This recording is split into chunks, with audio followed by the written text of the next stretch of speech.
Assalamualaikum warahmatullahi wabarakatuh. Kami dari kelompok 6 yang beranggotakan Vina Elkiriah, Muhammad Bayu Setiawan, Deni Setiarini, Vivi Handayani, dan Nadia Faradita.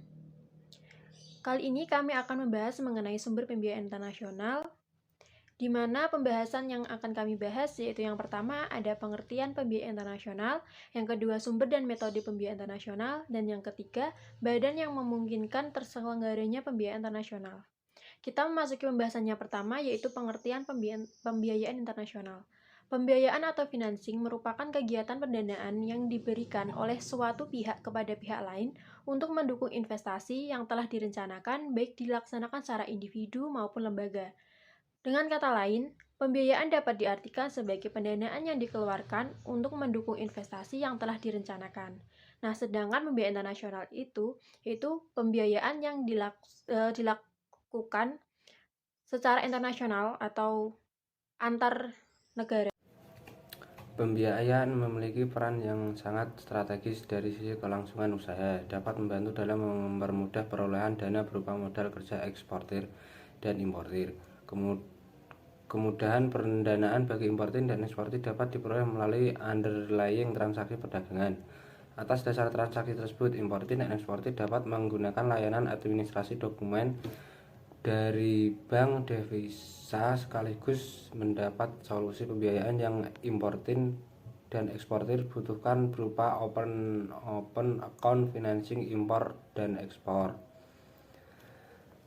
B. Sumber dan metode pembiayaan internasional. 1. Accounts receivable financing. Account receivable financing adalah suatu metode pembiayaan yang diberikan oleh bank kepada eksportir berdasarkan kredit worthiness yang diberikan eksportir kepada pembeli atau importirnya.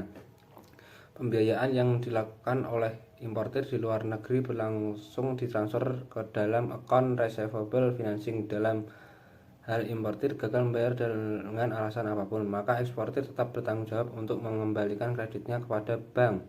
Jangka waktu account receivable financing ini biasanya berkisar dari 1 hingga 6 bulan.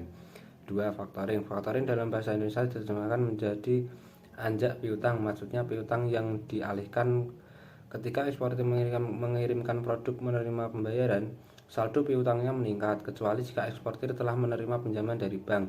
Eksportir pada awalnya membiayai transaksi dan harus memantau penagihan piutang, karena ada bahaya bahwa importir tidak akan pernah membayar sama sekali. Eksportir dapat memutuskan untuk menjual piutang kepada pihak ketiga yang dikenal sebagai anjak. Anjak tersebut kemudian menanggung semua tanggung jawab untuk menagih dan dari importir dan resiko kredit terkait. Anjak piutang tersebut biasanya membeli piutang dengan diskon dan juga menerima biaya pemrosesan tetap. Selanjutnya mengenai letter of credit. Surat atau pemberitahuan kredit atau biasa disebut letter of credit merupakan janji membayar dari pihak penerbit kepada eksportir senilai letter of credit sepanjang eksportir memenuhi persyaratan letter of credit.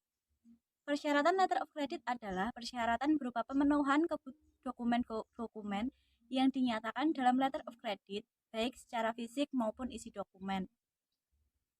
Penilaian yang melatar belakangi penggunaan letter of credit adalah terjaminnya pembayaran kepada eksportir dan pemenuhan kebutuhan untuk kepentingan importir sesuai dengan kebutuhan Uniform Custom and Practice for Documentary Credit dengan tetap memperhatikan hukum nasional.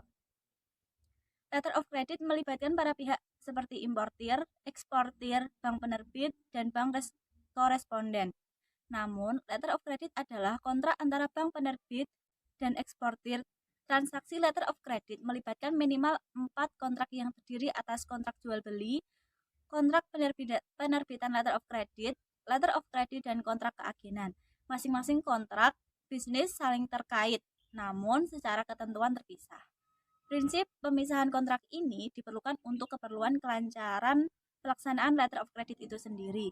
Pelaksanaan letter of credit tidak boleh dikaitkan dengan 3 kontrak lainnya, karena apabila dikaitkan akan menghambat pelaksanaan letter of credit tersebut.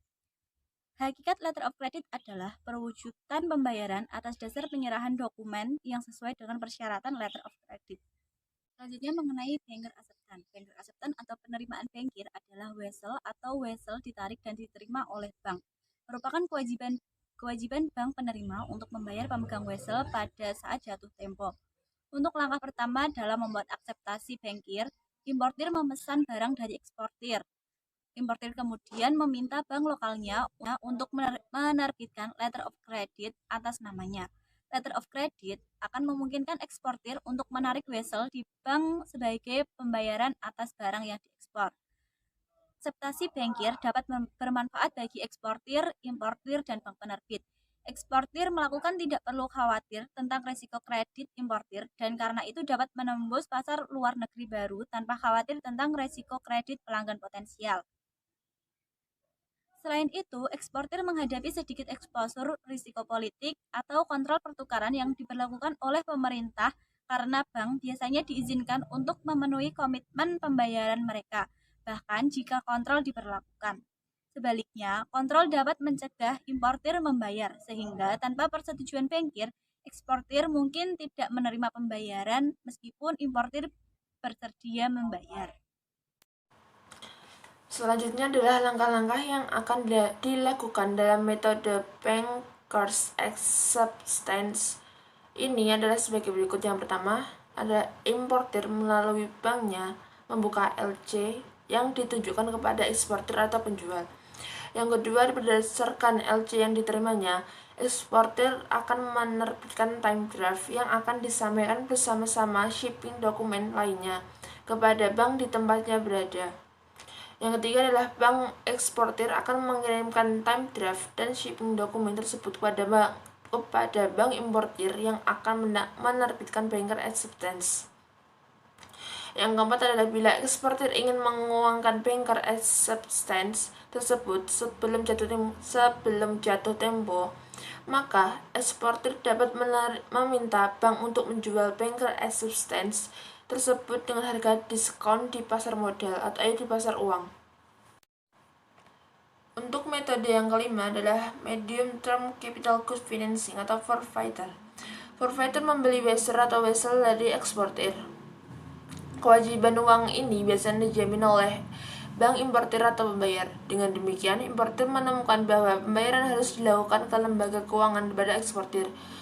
Untuk suatu biaya, forfeiture memungkinkan eksportir untuk segera menerima uang dari importir pada saat yang sama memiliki jangka waktu kredit sebelum pembayaran harus dilakukan.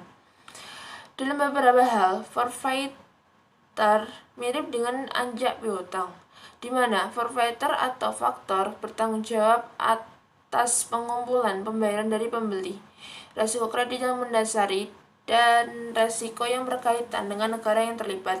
Karena forfeiture bukan eksportir sekarang menanggung risiko gagal bayar, maka importir harus menilai kelayakan kredit importir seolah-olah sedang memperpanjang pinjaman jangka menengah. Transaksi forfeit biasanya didukung atau dijamin oleh bank garansi atau letter of credit yang diterbitkan oleh bank importir untuk jangka waktu transaksi tertentu.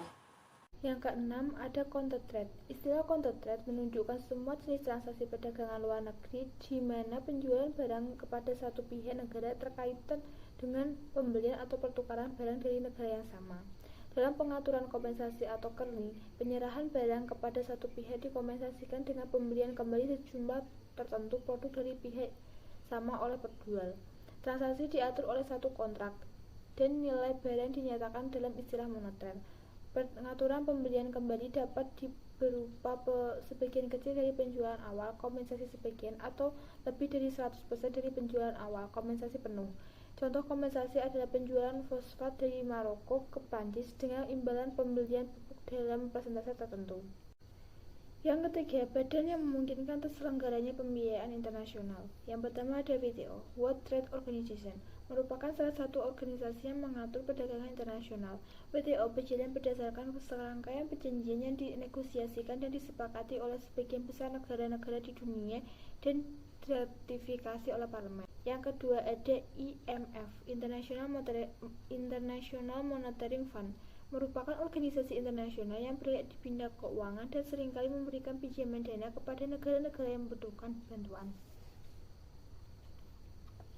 Yang keempat ada AFTA, ASEAN Free Trade Area, merupakan bentuk kerjasama perdagangan dan ekonomi di wilayah ASEAN, berupa kesepakatan agar terciptanya situasi perdagangan yang seimbang dengan penurunan tarif barang dagang serta pajak bagi negara-negara di Asia Tenggara. Yang keempat ada ABRD, International Bank for Reconstruction and Development, adalah institusi keuangan internasional yang menawarkan pinjaman kepada negara-negara berkembang dengan pendapatan menengah.